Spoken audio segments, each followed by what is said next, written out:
He is a chief scientific officer at Vidcare Innovations, Pune, and he has over 14 years of experience in the area of microfluidics, immunoassay development, and BIIS, also working with notable research groups both in India and Europe. As yesterday mentioned by Dr. Amit Asthana, he was working during his postdoctoral study with Amit Asthana, and he has also mentioned about Saurabh's innovations. Without wasting much of, I will not take much of his time. Very warm welcome, Saurabh. You have accepted our invitation in very short time. It's really appreciated. Over to you. Sure. I'll get rid of the video so it's easier to talk. Just give me a second. Let me check the slides. Yeah. So thank you for the kind introduction, Dr. Megha. So the topic that we'll cover today is chromatography, and more specifically, what I will be talking about is gas chromatography, its principle, working, and application. So chromatography basically comes from two words, that is chroma, which means color, and graphing, which means to write. So chromatography as a whole means color writing.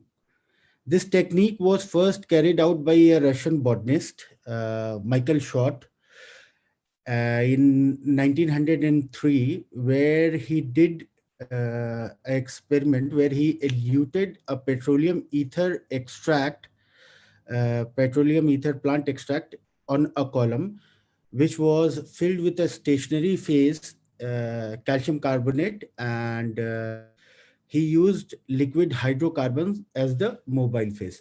Now, stationary phase, mobile phase, I will explain further in the slides, basically what exactly it is.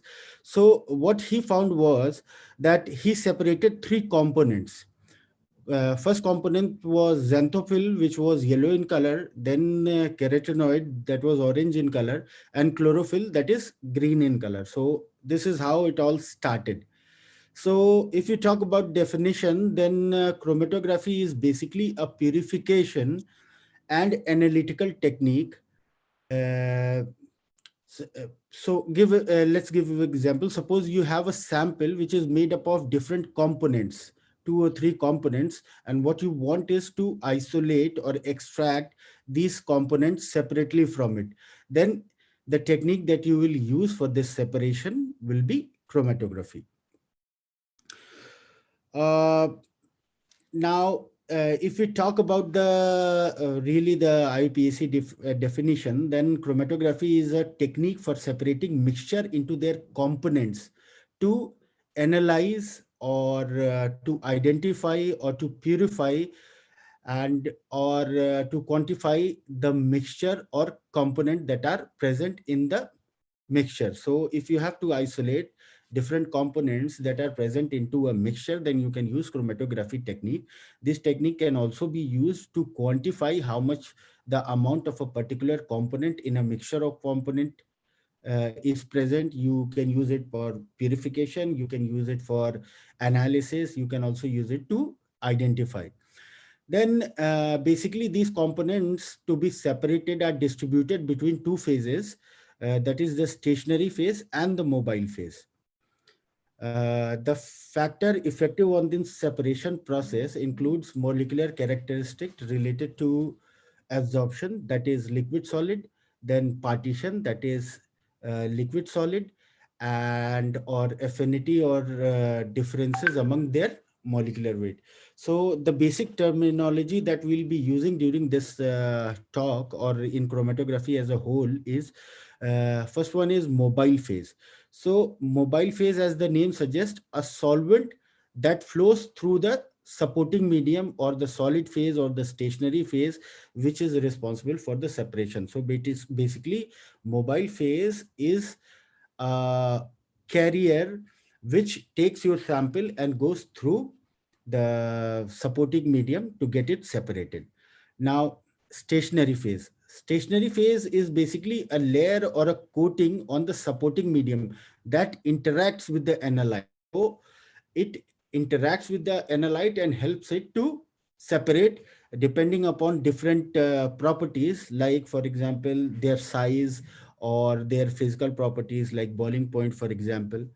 So depending upon their properties, stationary phase is responsible for their separation. And then the supporting medium, which is a solid surface on which the stationary phase is bound, coated or filled. So it may be a column in which the stationary phase is filled, or maybe a glass surface in case of TLC where the stationary phase is coated.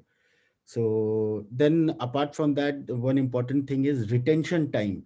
So retention time is basically the time for which a particular component that you were interested in separating retained into the column or stayed into the column during purification. That is the retention time. Another thing is elute. So elute is the component that comes out from the column. So that is basically your pure component that is isolated or separated from the column, that is called elute. And eluent is the stationary phase that takes the elute or takes the component to be separated with it. Now, uh, based on the stationary phase or the mobile phase, the principle of chromatography can be classified into three different ways. So based on the mechanism of separation, it can be divided into four types. So one is adsorption chromatography.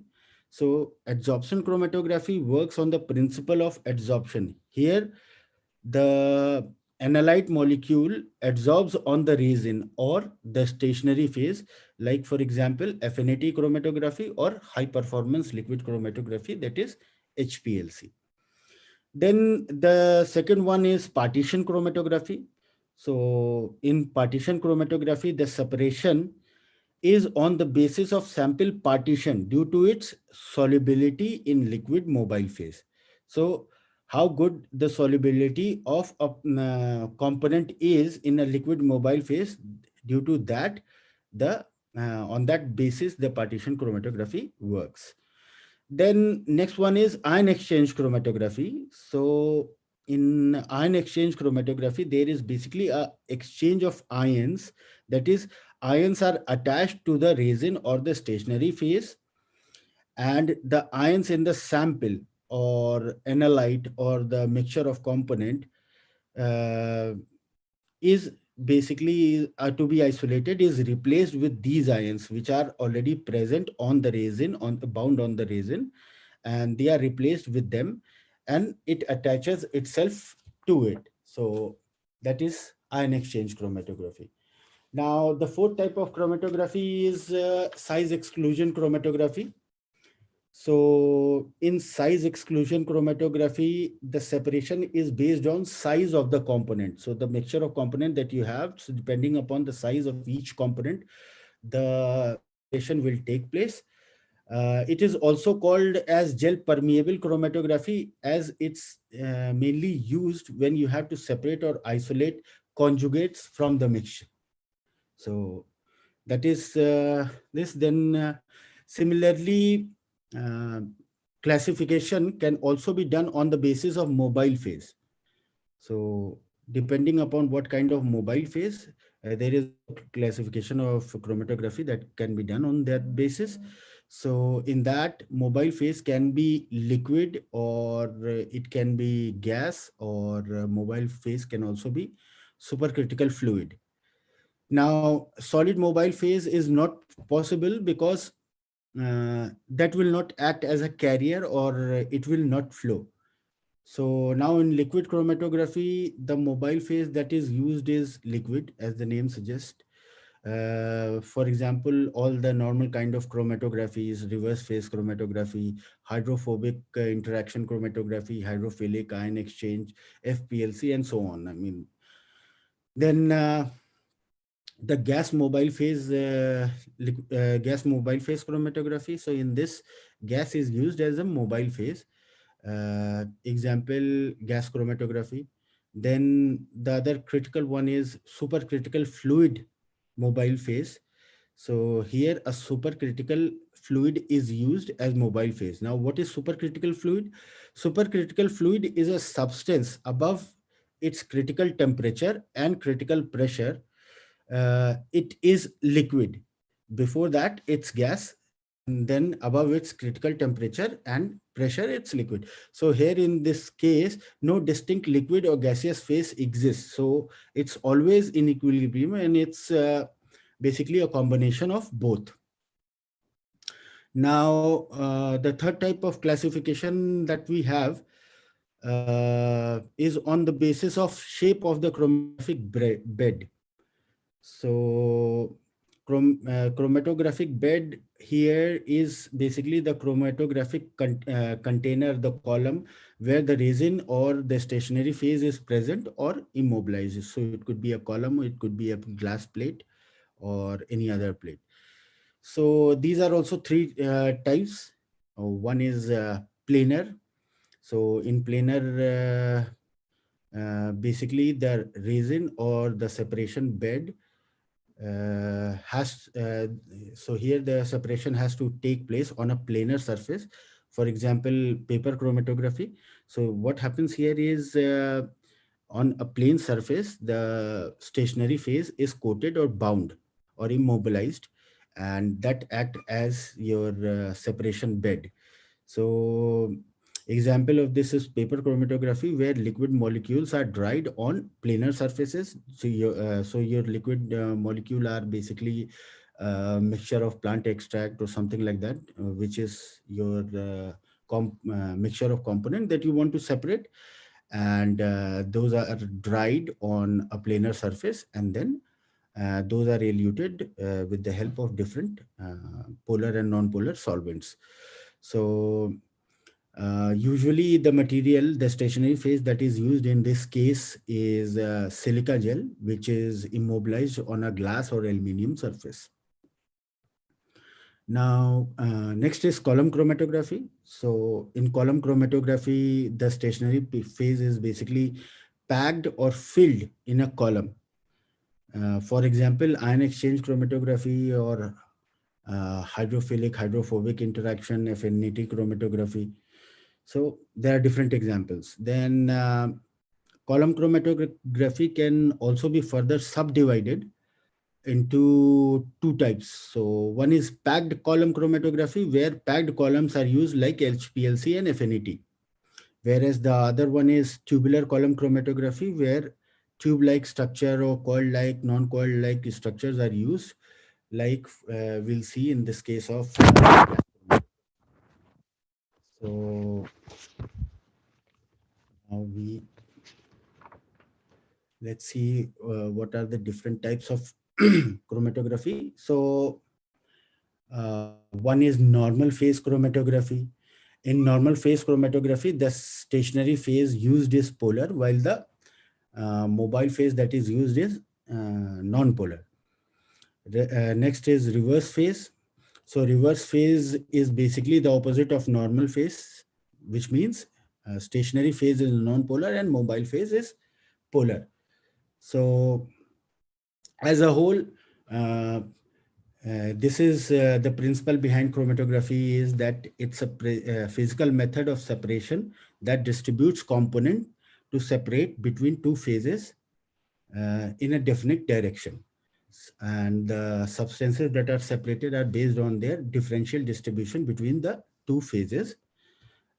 Substance will move with the mobile phase because it gets dissolved or it gets picked up by the mobile phase, and depending upon different rate or their partition or differential coefficient, they will get separated. So here if you see in this figure, yeah, so in this figure, this is an example of TLC, that is thin layer chromatography, which is also example of planar separating bed. So here a silica gel is coated, and here at the origin point, the component that has to be separated, the mixture of component is sorry, I missed the cursor. Yeah, the mixture of component is dropped here, and then this is eluted with the help of mobile phase, liquid mobile phase, into the three components, that is A, B, and C, depending upon their either their size, or in this case it's not any temperature or any other boiling point or other things. So it's basically on the basis of size only here. Similarly, this is an example of a column chromatography. So what you see here is a column, and the column is packed with silica gel, and the component to be isolated is dropped here. And after that, the eluent or the mobile phase is dropped from here, and you see a separation of its three components, as you see in this TLC as well. Now, classification, actually, I already talked, so I will just move forward. Uh, Now we'll talk about gas chromatography more specifically, and the principle behind the gas chromatography. So, as the name suggests, the mobile phase here is gas uh, in gas chromatography, while the stationary phase that can be used is either liquid or solid. If we are using a solid stationary phase, then it is known as gas solid chromatography, that is um, GSC, and the principle behind GSC is adsorption phenomena. While the second one is when the stationary phase is active, liquid, that is gas liquid chromatography, or GLC, and it is based on partition coefficient phenomena. Now, the theory behind gas chromatography is also dependent upon Van Demter equation of Reid theory. So basically, all types of chromatography refers to this equation. This equation is called as Van Demter equation of Reid theory, and what it means is, the first thing is, I will explain the parameters, and then I will explain what exactly they are. So HETP is basically a measure of resolving power of the column. A is Eddy's diffusion. Yeah. Anyone has any question or something? I guess. Yeah. So A is eddy diffusion. B is diffusion coefficient. C is resistance to mass transfer coefficient, and mu is basically the linear velocity. Now, HETP is height equivalent to the theoretical plate, and it is the minimum height that is required for equal distribution of analyte between the stationary phase and mobile phase. AD's diffusion, or A, is the multipath effect. B is longitudinal diffusion. C is mass transfer rate, while mu is the flow rate of the mobile phase. So eddy's diffusion, as the name suggests, that there will be multiple paths available in the column or plate, due to which peak broadening occurs. For example, in a column or plate filled with a stationary phase of varying size, a single analyte will have um, multiple or different path lengths, due to which uh, different paths that are available to the same molecule because of inter particular spaces. Thus it will cause a peak broadening. So what exactly it means is, we go a little bit back. So here in this column, if you see this column, there is a particle here, and it has to move from this point to this point. So it has many paths. It can go straight through the column, that will be the shortest route. Then it can diffuse in a crisscross way, that will be a longer path. It can go diagonally on both sides, that is a different path. So it has many different paths that it can take to reach the bottom of the column, and that is basically eddy's diffusion, because it defines the broadening of the peak.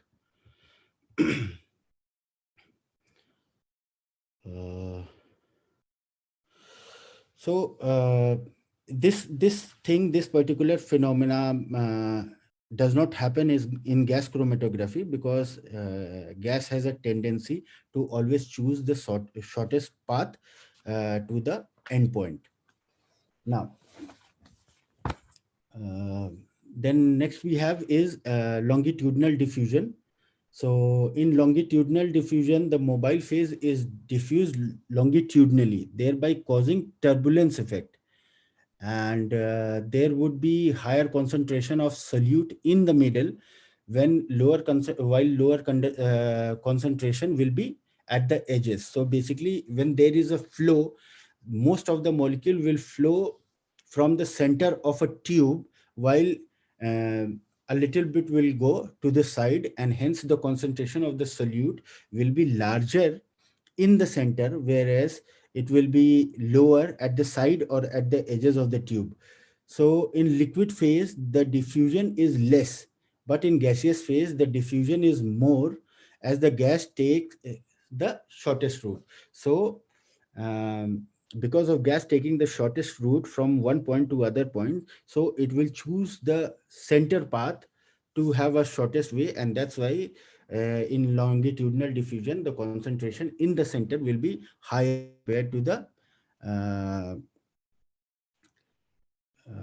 concentration at the edges. So basically, this longitudinal diffusion is an important parameter in case of gas chromatography, whereas LD's diffusion is almost negligible when it comes to gas chromatography.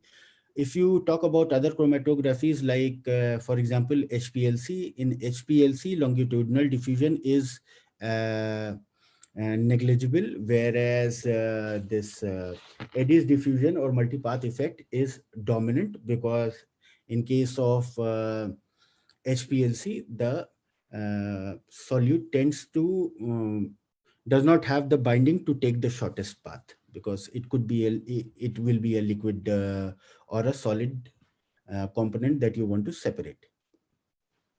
Now, mass transfer rate, that depends upon the affinity between the stationary phase and the component that you want to separate, the analyte that is present in the component that you want to separate. So the affinity between the stationary phase and the analyte phase is the mass transfer rate.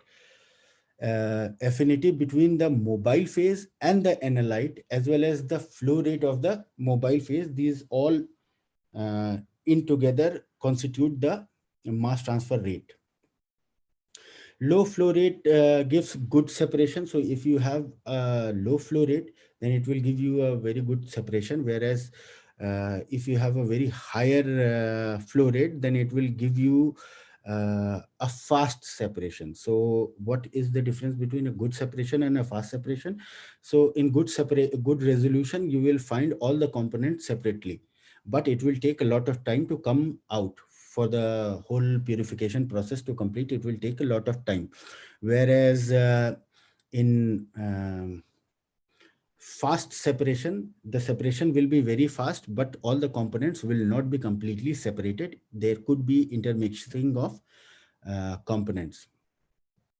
Now, apparently I missed one slide, so I'll just take it up now. Different types of chromatography. So we have many kinds of chromatography: normal phase chromatography, reverse phase chromatography. So normal phase chromatography, as I already explained, is chromatography in which the separating the stationary phase used is polar, while the mobile phase used is non-polar. While reverse phase is the opposite of that, where stationary phase is non-polar and mobile phase is polar. Then there is hydrophobic interaction and hydrophilic interaction. So hydrophobic means water hating, and hydrophilic means water loving. So when there is a interaction between water and the component, so that is classified under hydrophilic interaction chromatography. And when there is a repulsion, or uh, when the water molecule does not interact with the component, then it is hydrophobic interaction. Ion exchange, I already explained. So ion exchange is a chromatography where the when where there are ions that are bound to the stationary phase, and when the component that has to be separated is eluted through the column, they exchange themselves with the ions that are already bound to the stationary phase or resin, and then they are rescued from the column uh, at a later point. So here basically the separation is based on ionic strength. Now, fast protein liquid chromatography is basically used for the purification of protein. So here separation is depending upon the size of the protein and a little bit on the charge of the protein.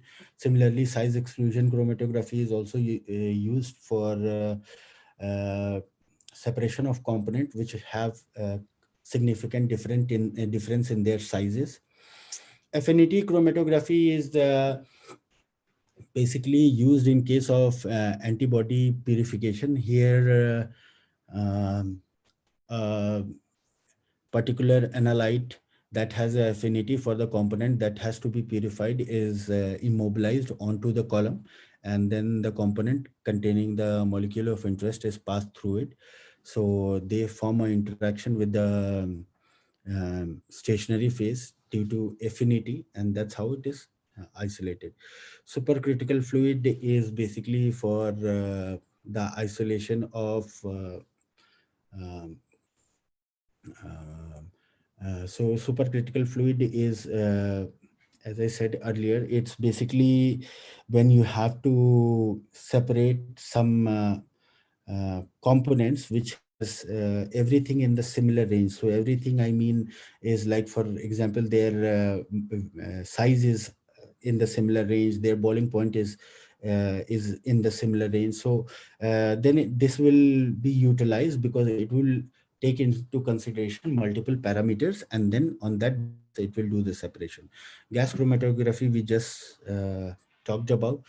Paper chromatography is basically for the separation of component based on size or charge. So paper itself is basically it is made up of cellulose, and it has a lot of uh, column or spindle-like structures that basically provide as a solid stationary phase that are responsible for the separation. In thin layer chromatography, the stationary phase is immobilized on a planar surface. Um Usually it's silica gel which is immobilized on planar surface like glass or aluminum, and separation is done based on the size of the component to be separated, which find their way through the holes, intermolecular spaces that are between two silica molecules to be separated. So now we will talk about the working of gas chromatography. So this is basically the overall instrumentation of gas chromatography instrument. I'll first show what are the components that are present, and then I will explain how it works. So this is basically a gas cylinder, the carrier gas cylinder. This is gas flow regulator. This is the sample injector port where the sample is injected. This is the column that is used for the purification or the separation of the mixture of component. This whole box that you see here is called as chromatograph, and this is the waste sink where after separation whatever is left is thrashed out. And here is the detector molecule that is connected, and this is the computer or display or readout system which gives you the result. Now, in gas chromatography, there is basically a gas cylinder that is attached, which has the gas mobile phase.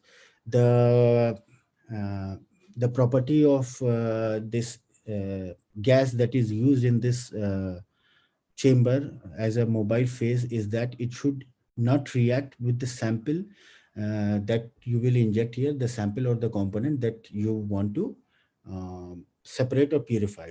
So usually helium gas is taken in this case because helium is an inert gas. Also nitrogen is used because nitrogen is also a non-reactive gas. So that is filled here in this gas chamber. Now, after that, it goes through the gaseous mobile phase, goes through the gas flow regulator. Gas flow regulator is basically responsible for controlling the flow or the speed of mobile phase that will be entering the chromatogram or the sample injector port and column.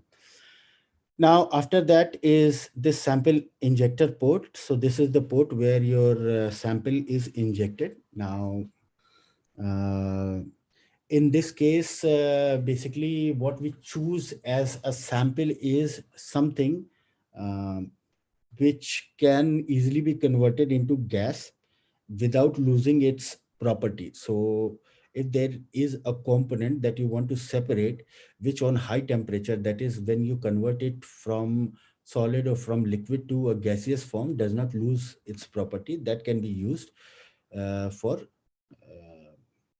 as a component for purification or for separation in this gas chromatography.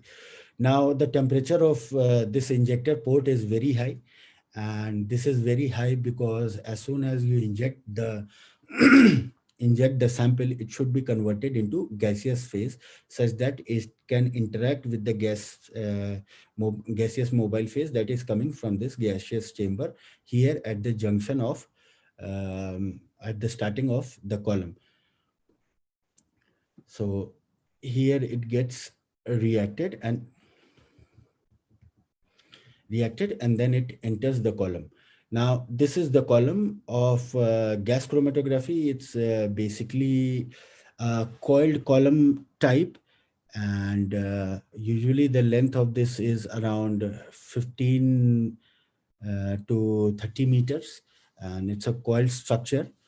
So the temperature of this whole chromatograph is around 300 degrees centigrade. Basically, the temperature is kept higher such that um, the component does not fall off from the gaseous mobile phase and a proper separation can be achieved. Now, the in gas chromatography, the separation is depending upon the boiling point, first of all. So the boiling point of a particular component, if the boiling point of a particular component is less, then that will be the component which will come out of the detector first, and that will attain the first peak in this chromatograph. Then the second thing that works here is, say for example, there are two components which have the same boiling point. So then how will the separation will work? Here, when the boiling point of both the components is same, then the next thing that is important is their size. So the component which has a smaller size will move through the column first, and the component with a higher size will move to the move through the column second. So here is the final chromatogram that you get here. I'll come to the chromatogram in a bit. So after going through the column, the separated component hit the detector, and there it is detected, and you get a chromatogram like this. So sometimes there if there is a huge difference of boiling point between components, so there are components with very low boiling point and some components with very high boiling point. So what is done is basically a process called temperature programming. So what you do there is, after your first component leaves the detector, or your component with smaller boiling point leaves the detector, leaves the column, so then the temperature of this chromatogram is increased such that a faster separation could be attained for particles or for components which have a higher boiling point. So that is how this process is speed up to have a faster separation and a better separation. So here is the chromatograph that you will get in the end. So there are three peaks. If you see the first peak means that this component had the least boiling point and was the smallest in size. Then the second peak shows that this component had a higher boiling point than this, and it is bigger in size, or it is bigger in size. So that could be the thing. Then apart from that, what information can you get from this chromatogram is that there are three peaks. This is a small but broad peak, this is a medium sized peak, and this is the large peak. So if you check the peak area, then that peak area gives you the information about the amount of component that are present in the amount of sample, that is your component of interest present in the mixture. So from this chromatograph, what we see, if we calculate the area, it it seems to be that this component, the component B, is in a higher concentration in the component than component A and C, whereas A is the second higher and C is the smaller, least amount of component that is present in the component mixture. Now, the key points for this gas chromatography. So the sample that is to be separated is to be converted into vapor and mixed with the gaseous mobile phase. So one thing is absolutely must is that the mixture or the component that has to be separated should not interact at any point, or should not react at any point with the gaseous mobile phase. Then component more soluble in stationary phase or bigger in size will travel slower. So that will stay, or that will retain in the column for a longer time, whereas component or component that has to be separated according to their partition coefficient will travel slower. Now, components are basically, hello, components are basically separated according to their partition coefficient. For gas chromatography analysis or separation, the sample should be thermostable and volatile. So it should be thermostable. That means if you heat the sample, it should not lose its property, and it should have the property that if heated, it can easily be converted into gaseous form. Now, the number of component in the sample is determined by the number of peaks. So in the chromatogram, the number of peaks that you get, that determines how many component you had in the mixture initially. The amount of given component in a sample is determined by the area under the peak. So the area that is under the peak is calculated to determine the amount of component that are present in the mixture. And once you have all those information, actually we go to the graph. So basically on the graph you get two things. One is on this axis you get the retention time. So what is the retention time that a particular component stayed into the column and left the column? So that is the information that you get on x-axis, while on y-axis you get the intensity. So what was the intensity, or for how long, uh, how strong the strength was. So from there, with that graph, from here you can calculate the area to know the amount of the component that is present in the column.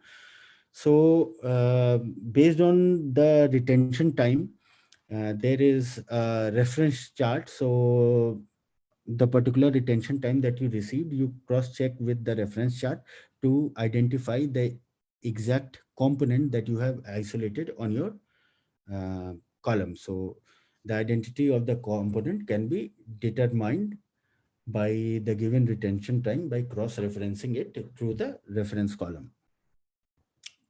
Now, applications of gas chromatography. So gas chromatography is basically capable of separating, detecting, and partially characterizing the organic compounds or components, particularly when present in very small quantities or trace quantities. Then gas chromatography is used to identify them.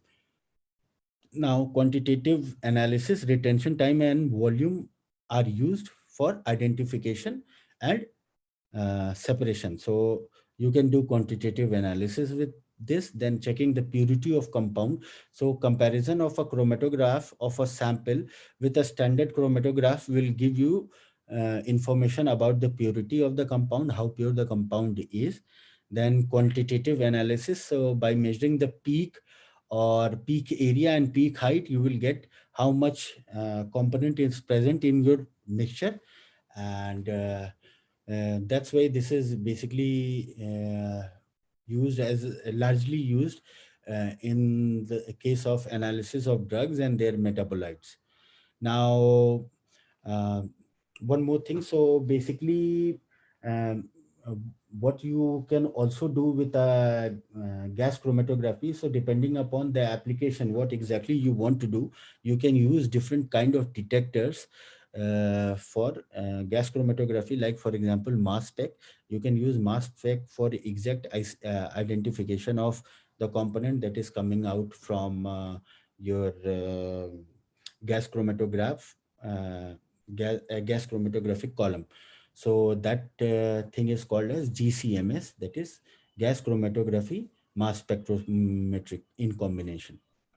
So that is more or less gas chromatography. If you have any question, then you can ask.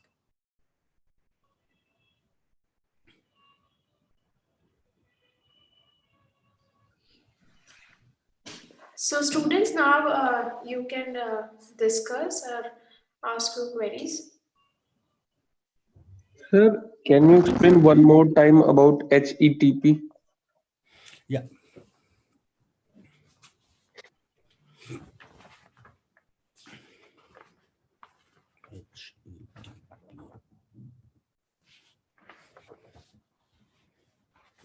So basically, HETP is the height equivalent to theoretical plate.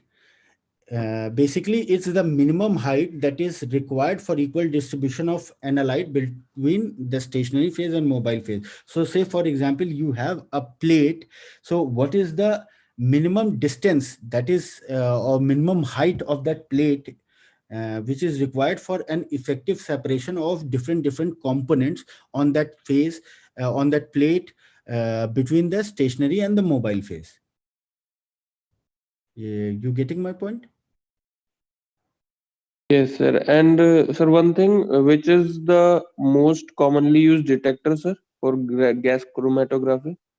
So usually nowadays people are using mass spec a lot, because when you use mass spec, you get everything clearly. But mass spec is more often used where you have to identify or do some analysis, but where you have to um, collect the component. So say for example, you are using gas chromatography for separation, then you directly use a normal detector with a separating system. So you separate out different components. But usually nowadays people are using a lot of GCMS. So they are using mass spec as a detector. Okay, sir. Hello, excuse me, sir. Hello? Sir, you said on y-axis. Hello, Yeah. On sir. Y You said intensity. on y-axis it says intensity. Intensity. What does the intensity signifies? Like what part? What property of that component? Yeah. So uh, I'll give you a very simple example so that you can correlate. So say for example, if you have a torch. So when you shine a torch on a wall, then in the center, you get very bright signal, Yes, because sir. most of your light is being focused in the center. So you get the center very bright, and the intensity of that part is very high. So intensity here means that this component, how much this component is. What is the intensity? You can also correlate as a percent. So how much percent of that component is present in the component mixture, that will define the intensity, because that is one parameter that is used to calculate how much amount of a particular component is present in a mixture. But sir, you said it's also signified by the peak area. Yeah, that is signified by the peak area and the height of the peak. Okay. Okay, sir. Sir, am I Yeah. audible? Yeah. Sir, I wanted to ask you that the stationary phase in the gas chromatography is in the coiled structure. Am I right? Yeah, the stationary phase is in the coiled structure. Sir, so if we use we can use two type of stationary phase. Either we can use it as liquid or either we can use it as solid. So if we Yeah. use solid, this one solid stationary phase, won't it disturb the speed of the the Hello. hello, sir? Yeah. So if you use a solid stationary phase, what will happen? No, if we use the solid stationary phase, won't it affect the speed of the whole experiment, sir? So basically, if you take a solid stationary phase, um, it, in principle, it doesn't really matter if you take a solid stationary phase or liquid stationary phase, because for gas, it basically finds intermolecular spaces to go through the material. If you take a solid stationary phase, which is like silica grease, which is often used in this case, so there also it finds intermolecular spaces, and it finds a path through it. So it does not really hinders the path or hinders the experiment. It's the stationary phase is basically defined on the basis of the kind of separation that you want to have of the component of interest that you have in the mixture. Actually, sir, like in solid, we have like comparative to liquid, solid has less intermolecular spaces. So, like, won't it affect the like the gas when it moves through solid? It will be moving little slow compared to the sorry, the gas moving to the solid will flow little slow compared to the liquid. Yeah, obviously it will happen. So in through solids, when the gaseous mobile phase has to move, it will move at a slower speed compared to solid. But here in this particular gas chromatography, we do not use combination. So we are using either solid or liquid, and you have a component of mixture that you want to separate. So for that particular component of mixture, whichever stationary phase is well suited will be used. So time here does not matter. So a gas chromatography experiment using a liquid stationary phase may even run for half an hour or 4 hours, and for solid it can run from 1 hour to 10 hours. It doesn't matter. So here the aim is to get a better separation, not to get a fast separation. Sir, and last question is, in carrier gas, do we use only nitrogen and helium gas, or do we use other noble gases like argon or xenon, something like that? In principle, you can use, because the flexibility that you have is either it should be an inert gas or it should be a non-reactive gas. If you know that your mobile phase will not react with the sample that you are injecting at any point of time, in principle you can use it. But normally or usually what people use is helium or nitrogen, because they are easily available, cheap and everything. Okay, sir. Thank you, sir. Thank you, sir. Yeah. Excuse me, sir. Yeah. Yes. Sir, in this gas chromatography means how much must be the minimum quantity so that we can detect that particular component? Minimum quantity as such here does not have any definition. So if you have really small quantity in traces, in principle that also you can detect. The only thing you have to do is you have to use a better detector.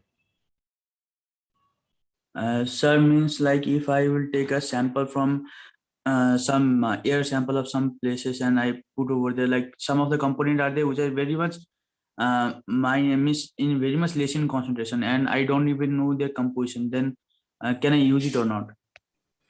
So if basically what you are saying is, if you have a mixture which has some component that you don't know, So you can use it or not. That's what your question is, right?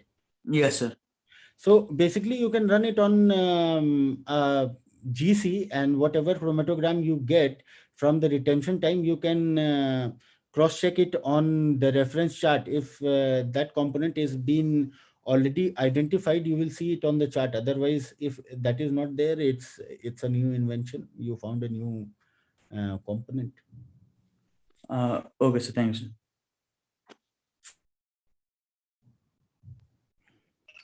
Sir, Yeah. so like in gel filtration chromatography or size exclusion chromatography, the particles are separated based on their size, no sir? Yeah. Like if larger particles are eluted faster because they move through the interstitial spaces, while the smaller particles get lodged into the beads or the pores of the beads, so they elute slower, no sir? See, that is dependent on the stationary phase that is used in this case. That is a very let's say tricky thin question, because what kind of stationary phase you are using here. If the stationary phase has a lot of intermolecular spaces, then it will the small particle will get lost because of longer diffusion path, while the particles that are bigger in size will elute first because they will have a clear path. But if the intramolecular spaces are bigger compared to the intermolecular spaces, then the small molecule will move fast. So that basically is dependent on the stationary phase that you are taking and the component of mixture that you want to separate. So then how separation is achieved, sir? Like how will you differentiate that first that elutes out first is a larger particle, or what that elutes slower is the smaller particle? So in that case, you will basically have an idea, right? That what you are trying to isolate. Say, for example, you are trying to isolate a mixture of 3 4 proteins, and you have one protein in a smaller size. So you will use stationary phase such that the smaller. I'll give you an example. So basically, you must have seen silica columns where. Say for example, you have a protein and you want to biotinylate that protein. So now your biotin molecule is a very small molecule, whereas your protein is a big molecule. So after biotinylation, you do desalting as well as removing of free biotin from the mixture. So what you do here is you pass that through a column, and that column has a particular cutoff. So basically, that column that you get, or the matrix, the stationary phase that is filled in the column, will have a particular cutoff.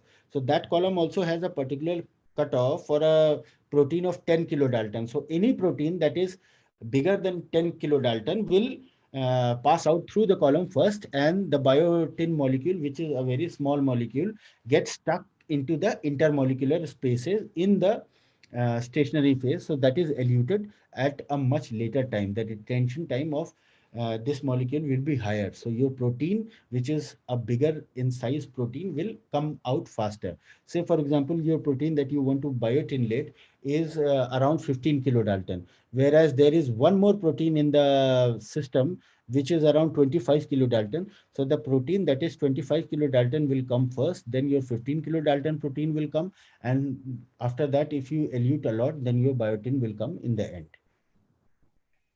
Sir, actually one more doubt, sir. Yeah. Sir, if you have the smaller particles like biotin you mentioned, no, sir. So biotin is smaller, it can also enter the interstitial spaces, no, sir. It may not go and lodge itself into the beads or the pores. So in this case, the column that is used is tightly packed. So when you packed the column tightly, then biotin has to enter into the. So basically, you create an environment, or you force the biotin molecule to enter into the intermolecular spaces and not go through the intramolecular spaces out of the column, because that is your aim. You want to separate biotin out. So this mechanism is Your voice is not clear. completely different from that of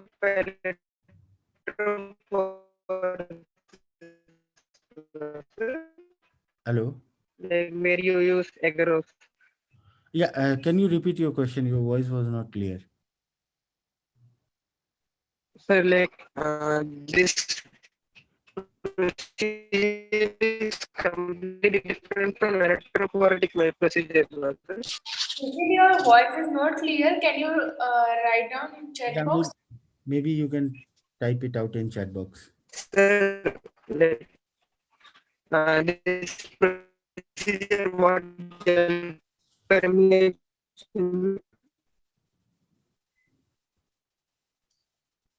Uh, He is Yes, not. sir. Like this procedure is completely different from that of electrophoretic procedure, sir, where agarose is used. yeah, so you are talking about electrophoretic procedure where agarose is used. So what about that? Please write in chat box so other can ask question meanwhile. Basically, I think he is asking about how separation is there in agarose gel, right?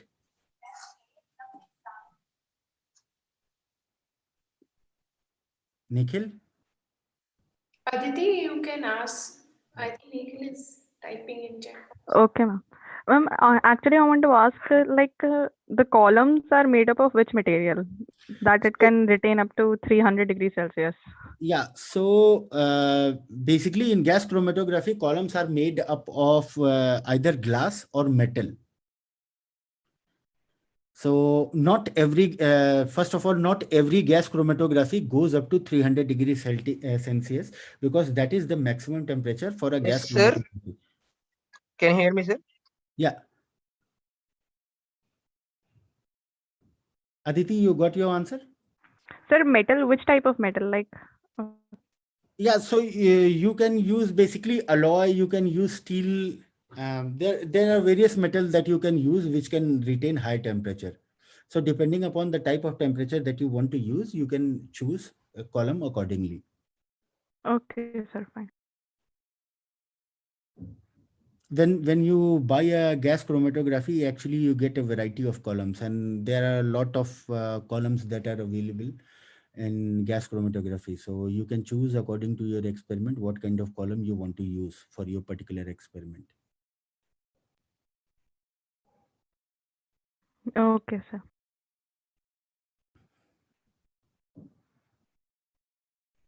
Nikhil, it would be better if you can write your question, because I don't think we can hear you.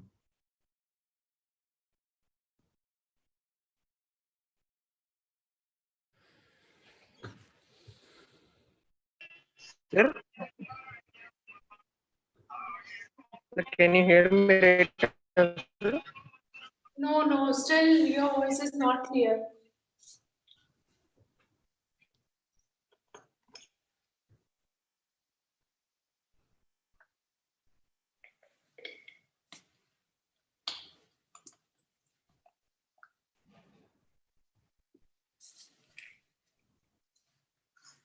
Anyone else has any question?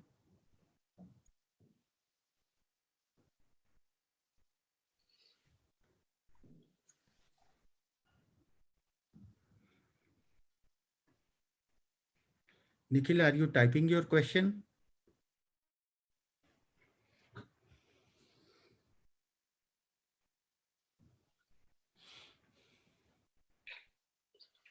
So, Dr. Saurabh, I think you can tell them about your, what innovations you're doing, or what is Vidcare is doing. Because yesterday, during Dr. Astana's lecture, he mentioned something that you are making some devices Yeah. for detection. Yeah. So, can you just briefly tell the students about that?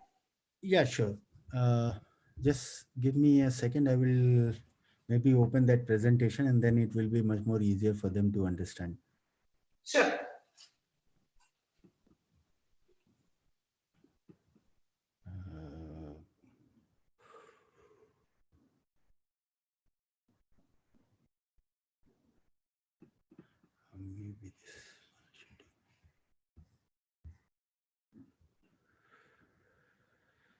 So basically at Whitcare, we have two, you can see the presentation, right? Yes. Yeah. So basically at Whitcare, we have two, three types of products that we are developing. So first of all, here is something that was designed for COVID, and basically it detects two different biomarker of a single disease. So here what we are detecting is COVID-19, then swine flu, bird flu, then we have chikungunya, influenza B, H9N2, and H3N2. So these are different kinds of flus that we are detecting here, and it's a multi-analyte detection platform. So basically, you have to deposit your sample here in the center, and whichever disease that you will have, say for example chikungunya or influenza or any other disease, you will see a positive signal like these two purple dots. So initially it will be white in color, and if the test is positive, that particular area will turn purple. Similarly, the positive control will also turn purple, and with that you will be able to correlate that a person is suffering from this particular disease.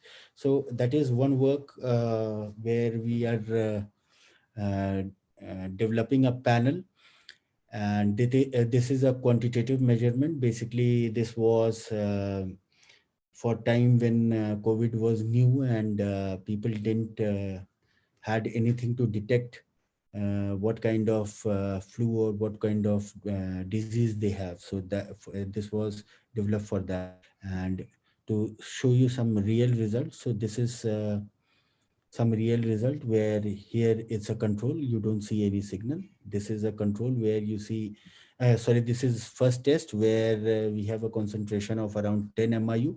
So you can see this white circles, and here we have a higher concentration of TSH, so of 20 MIU. So you see a more brighter sphere. So this was basically a qualitative test that was developed for uh, COVID, and here we are showing some preliminary data of the thing. Then our main flagship product, uh, yeah, just give me a moment. Let me look for the presentation. Uh, Presentation with care.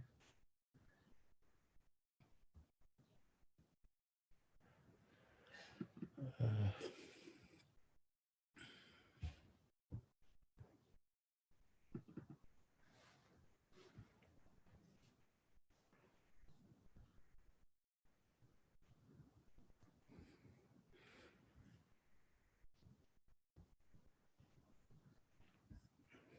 Yeah, it seems like I don't have the presentation at the moment with the image. So basically, what our flagship product is a device called Mushur. This is basically a platform technology.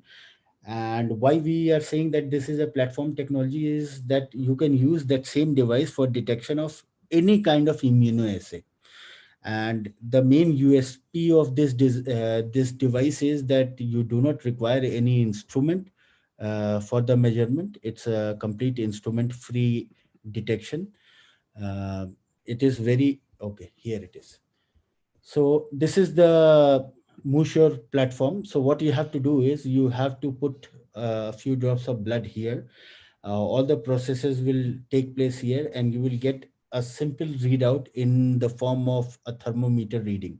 So basically, this product has been designed to detect hypothyroidism, and in hypothyroidism, more specifically, it will detect the level of TSH, specifically in pregnant women, because we are targeting this device for remote settings, especially in rural India, villages and all, because doing a thyroid test at that location is not accessible.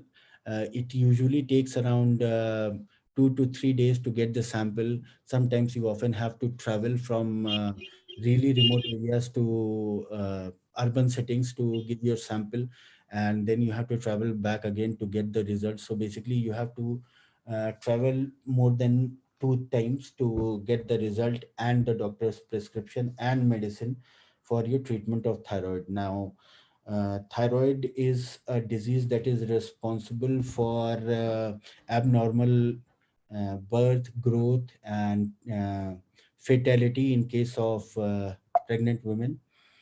So that's why that is something we have targeted, and we had made this device instrument free, so you does not need any kind of instrument. So you really can do it at any location, anytime, anywhere you want. um, Also, this device is very cheap. I mean, that is something that we want to make so that it is easily affordable.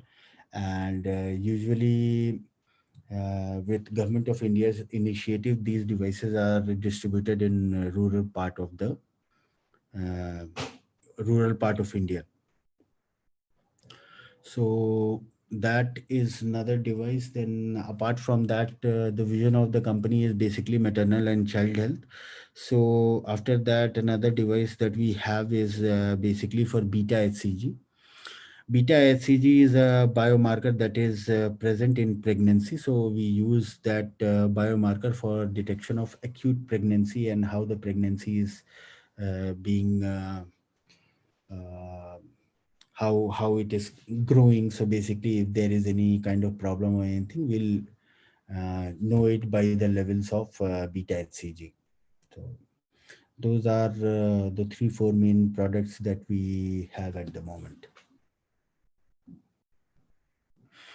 So if anyone has any doubt or any question, then please ask. Excuse me, sir. So I have a question. So as you mentioned, you explained about a little bit about on your diagnostic devices which you have prepared for the detection of viruses. So I would like to ask that what kind of concept you have used for that preparation. Are you using antigens or what are you using for the detection? Yeah, so the thing is, I cannot tell you specifically what we are using, but I can give you a broad range. What are the examples that, or what are the things that you can use? So basically, you can use immunoassays. So in immunoassays, you can use antibody antigen pair. You can also use aptamers. So aptamers are basically, in short, if you want to understand, aptamers are basically a proxy for antibodies, but they are much more better than antibodies because they are more stable than an antibody is. And they are also stable at room temperature, and they are small in size. They have a higher affinity than an antibody towards an antigen. So there are many qualities for an aptamer. Then you can also use DNA based sensors. So basically you can use a specific DNA primer that will interact with a particular sequence of a gene to do the identification. So that is done. And other can be uh, yeah other can be color based tests. So basically, if what you can do is you can do a enzymatic reaction. So when that enzyme comes with in contact with a particular virus, then reacting with the viral protein that are present at the surface that is exposed, it will give a color. So you can also use that funda to identify what virus it is. So have you observed any false positive result in your devices? Yeah, so false positive results are very I mean, they are present almost everywhere. But what you could do is basically you find a solution to get rid of it. So what we have done in our cases, like for example, for every device, we always keep a control. So comparing your result with control, you try to avoid the false positive thing. And another thing that you can use to get rid of false positive is you can use highly specific antibody antigen or highly specific biomarkers that only reacts with a particular biomarker. Say for example, I give you an example from my PhD. So I was working on detection of tuberculosis during my PhD, and there was a protein that is called heat shock protein. It's a 16 kilodalton protein in Microbacterium tuberculosis. Now, this heat shock protein is present in all microbacterium bacteria, but for virulent strains, virulent strain is the strain that is responsible for causing tuberculosis. So for virulent strain, that 16.3 heat shock protein was highly specific. So if you have another microbacterium and that is non-virulent, then the heat shock protein, the antibody that are raised against the heat shock protein of virulent microbacterium will not react with the heat shock protein of the non-virulent Microbacterium tuberculosis. So this is how you reduce the false positive and false negative results. But sir, when we talk about on the designing a specific, highly specific marker, then it also increases the cost, I think, when we are talking about on the devices. Yeah, it increases the cost, but that's the thing that you have to decide if you want to make thing highly specific or you want to make it cheap. There is another strategy which is a little bit cheaper. Say, for example, if you don't want to go for a very highly specific antigen antibody pair or biomarker, then what you do is you use a combination of biomarker. So, like for example, in the just give me a second. In the earlier presentation that I showed,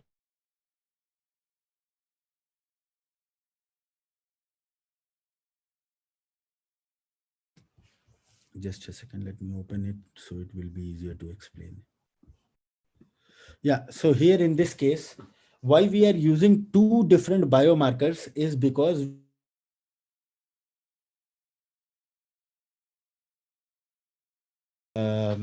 looking for a highly specific biomarker. So that's why we use two different biomarkers, such that the combination of result of those two biomarkers will give us 95 to 100% sure result that that person is suffering from this particular disease.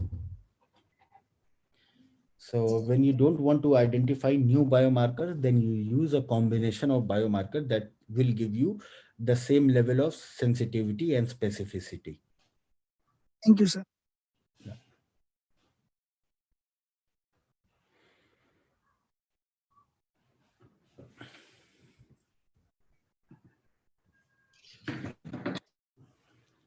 So, thank you so much, Dr. Saurabh, for nice and very informative session.